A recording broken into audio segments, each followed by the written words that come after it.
So, it's great to meet you. Nice to meet you too. Kaja Nordengen, right? Yes, that's correct. Would you like to try my surname?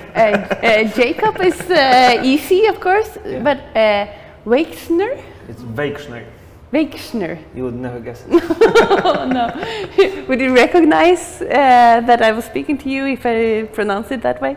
Yeah, people are doing some tricks with it. It's from Lithuania, probably.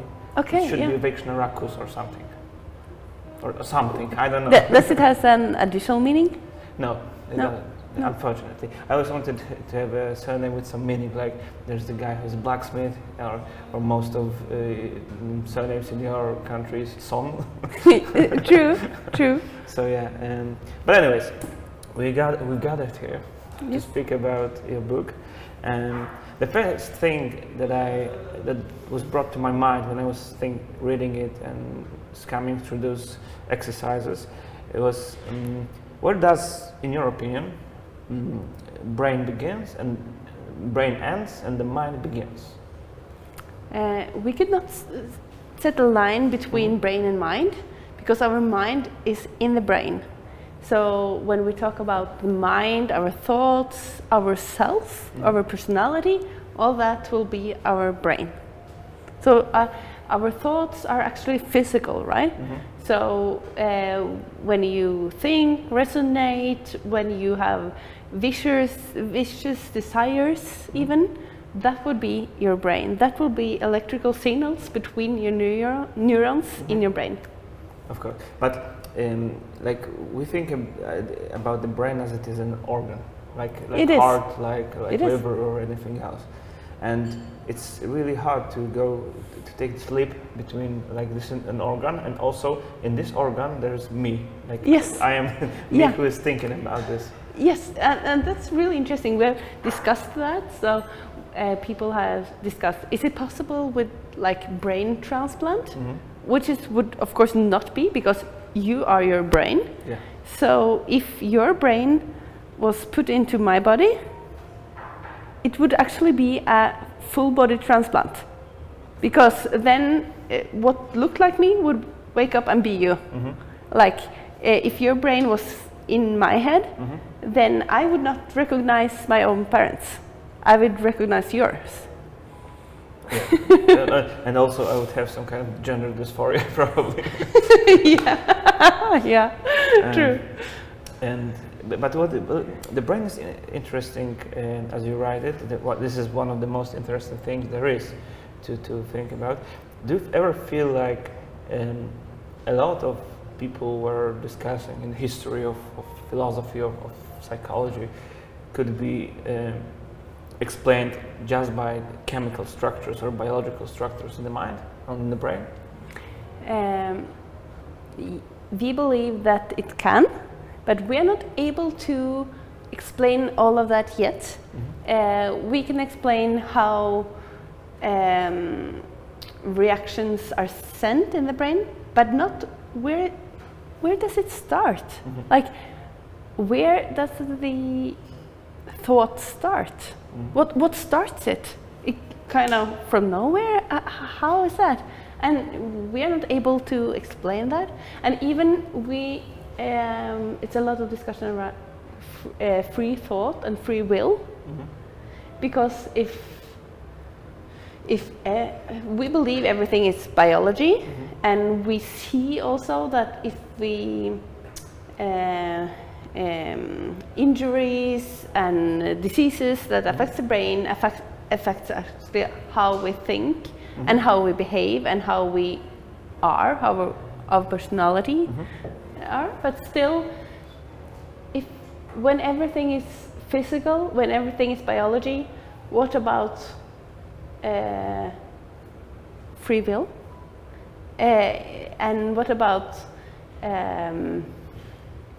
who's to blame if you could take a brain scan and see that because of this area we would expect that you would have no empathy at all. How could you if it was that way, how could you kind of treat that person in or set that person to jail if it's like he was not able to. Of course, you can't judge anyone because. But what do you think? In the end, isn't that more just?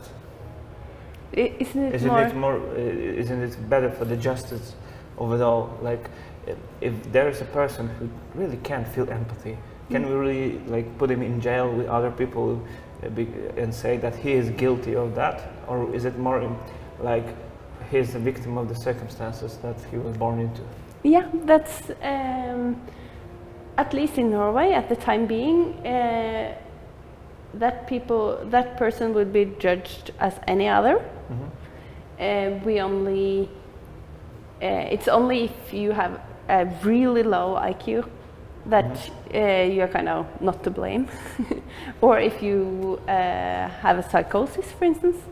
But we do not know enough of all the details of how, for instance, empathy works to say that this person should take responsibility and this person would not be able to take the responsibility for their own actions.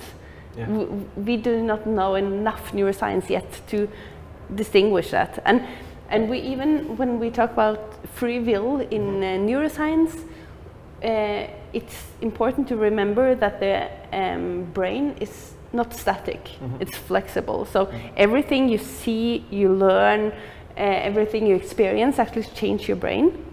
So we will learn what's right or wrong in most cases. We will learn how to behave, how to react and not to react, and what.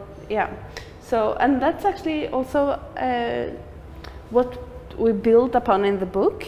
It's how the brain is flexible and how important it is for the brain health to actually use that flexibility and build your own brain. Or as you say, training your brain. Yes. Yes. Yeah, because it is, well, it's not a muscle. It's not, but actually when you do new things, you could develop your brain to that extent that you could actually measure that the area you are training are getting larger. You can measure on a brain scan that the we call it cerebral cortex, which cerebral cortex, the outer part of the brain, where we have all the connections between the neurons, are getting larger. And what is the best way to exercise mind? Is it just doing some new things every once in a while, or just repeating some exercises like you just presented in your book? It depends on your motive, because like physical training, it's specific. It's like you doesn't get strong in your biceps if you only have leg days. Yeah. And it's the same with the brain. If you want to get better at navigation, you need to exercise navigation specifically, right? If you want to be better at languages, it's language you should focus on with the training.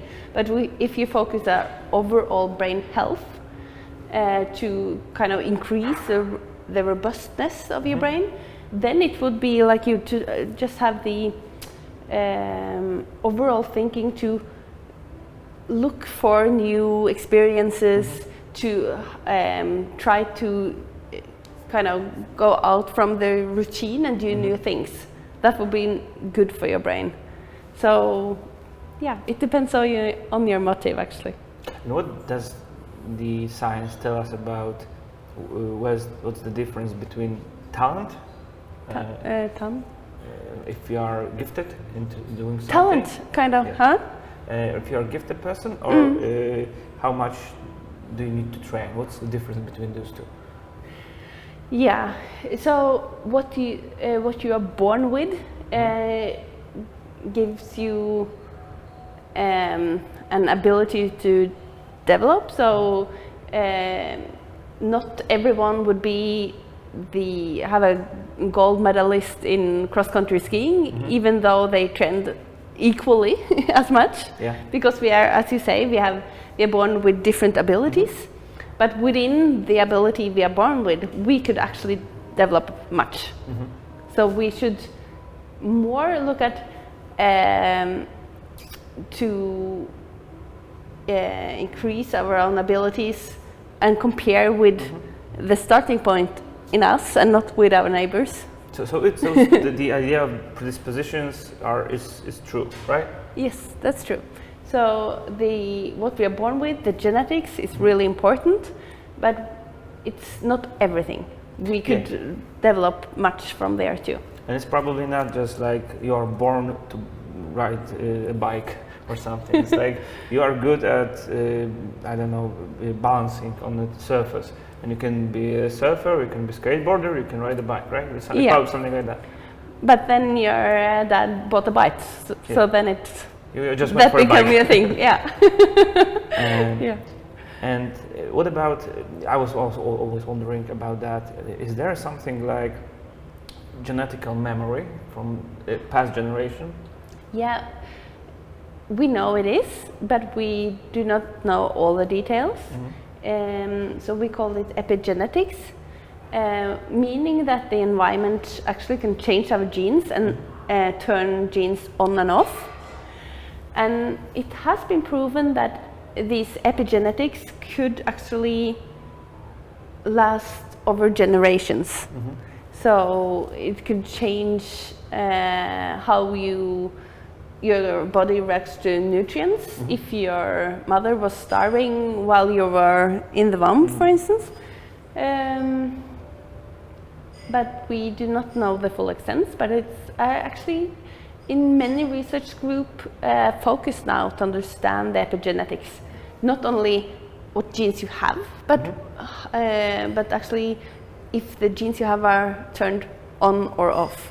Okay, so it's not like if my grandfather was smoking weed on the Woodstock, I will probably be better at skating or something.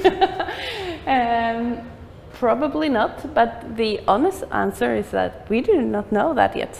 Okay. The other thing that people are very much wondering about that is the intelligence. It's used politically, sometimes in racist ways or sexist ways. Absolutely, what is intelligence? Like, how can we measure it? Because I feel that these IQ tests are kind of crap. I feel like they are mostly, if you are mathematics oriented, you will be very high on this scale, right?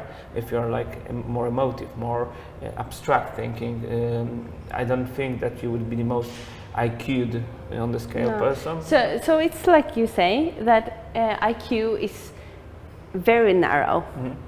It's IQ, or how we in medicine look at intelligence, is this narrow. We look at how you are able to see patterns, how logical, how able you are to see the logic. You should not actually, it should be possible to get an high IQ, high intelligence without understanding numbers or even letters, because it should be independent of what you have learned in life. It's kind of the G factor, kind of the ability you're born with, not how you have used your ability. Of course. But as you say, it's like when in day-to-day communication, we use intelligence in a different way than we use in medicine or in the courtroom. Of course.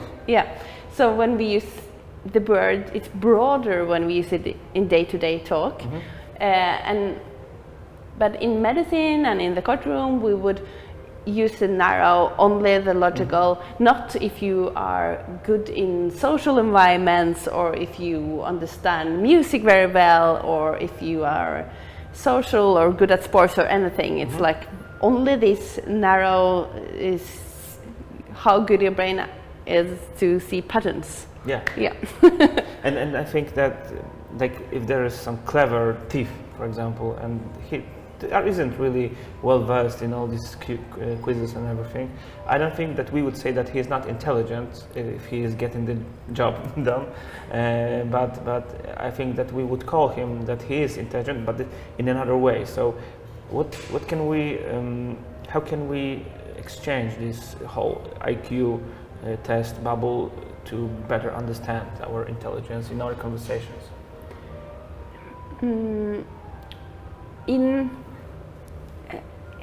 As you say, it's narrow, but it's how we use it.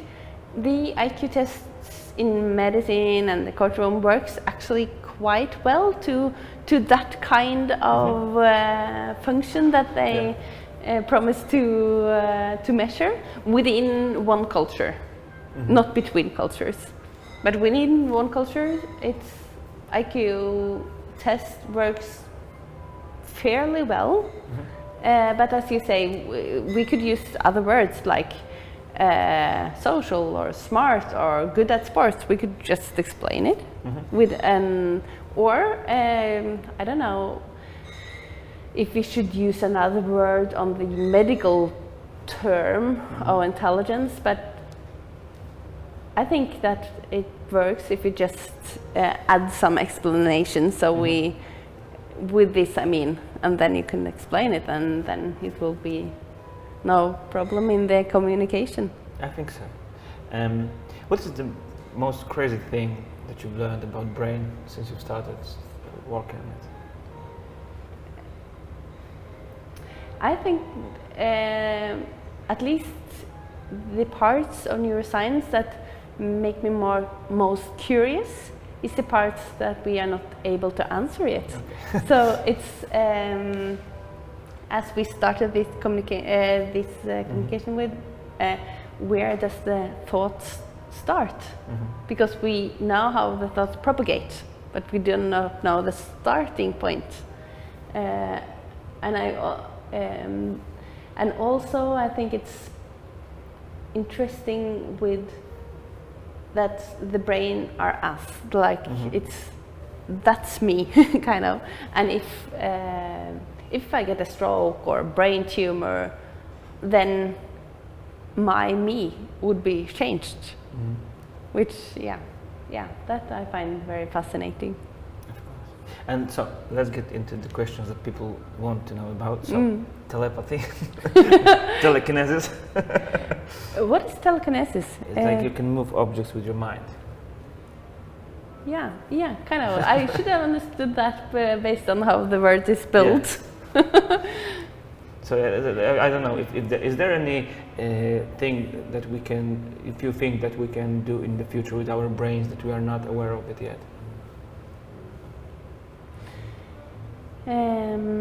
I think it will be in the future, we will have more interactions between the humans and technology, like more direct interactions.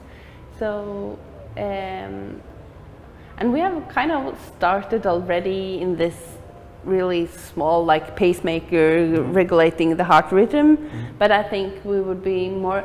And we also actually have started to have this deep brain stimulation, where we have electrodes deep in the brain, for instance, in Parkinson's patients. So instead of giving them medications, they could have deep brain stimulation, and then they could walk and talk as before, and they have a battery under the skin on the chest, and we can turn them off, and then they get stiff, and we can turn them on again, and then they can move like before, just because of these deep brain simulations, these electrodes. And I think that's only the start. I think we could evolve from that and beyond. Do you think that we can ever upload something to our brain, like language or anything? No, not like we could upload in the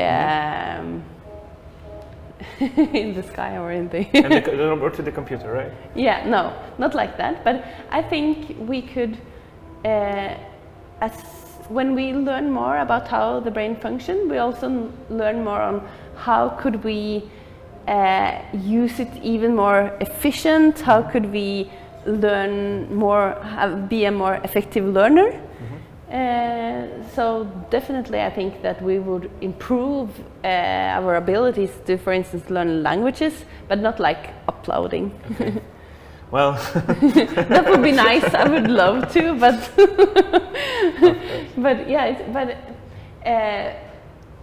it's because language is really complex. We could stimulate a place in your brain, and you would feel anxiety, for instance. So we could make you feel stuff just by stimulating your brain. Okay. But that's a simple anxiety and fear. That's kind of, is it allowed to say simple feeling? Yeah. Yeah, it's not as complex as a language. It probably isn't.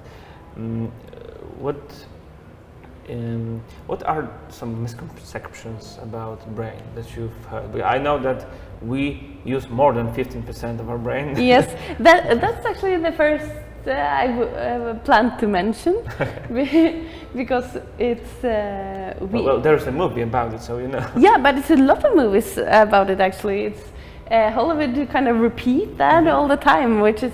It's like common knowledge, right? Yeah, but it's wrong anyway. Yeah, because we use our whole brain. Yeah. And if we only used 2 or 10 or 15% of our brain, we would not have the other half. We would probably handicapped. Yes. Yes. So yeah, that's one of the misconceptions, definitely, and also many people have seen pictures of brain from dissection wards where they look kind of stiff and brown, but in the human body our brain is pulsing pink and really beautiful. It's the living brain is not like how it's the pictures at all. It's just it's every time I see a living brain, I always stop and like, oh, it's really beautiful. I have never seen a living brain. I wanted also to ask you about this the whole idea behind our I've lost words. Sorry. Yeah. I'm also interested in how much our brain can do to our body. Like I've read somewhere, maybe in your book, one of your books, that we can make things happen to our body, like we can get a rash if we really get hypochondriac about it. How does it happen? Yeah, again, I would like a rash. I would not. I do not think we are able to answer it, but we know that from the embryonic state, from the really beginning, when in the development of human babies, when they are not yet babies, then actually the skin and the nervous system is from the same cell plate. So it's believed that they have, or we know that it's had the same embryogenic roots, and we know for a fact, of course, that it's more like rush when you are stressed out, and when you that we see an association in time when you feel a certain way and when you have the rush. But still, we don't know exactly what kind of mechanism is behind that.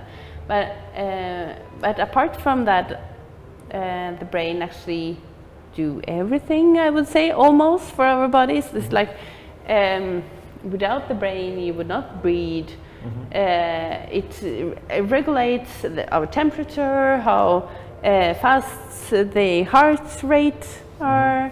It's how we move our body. So. But do you think kind of the CEO of the body?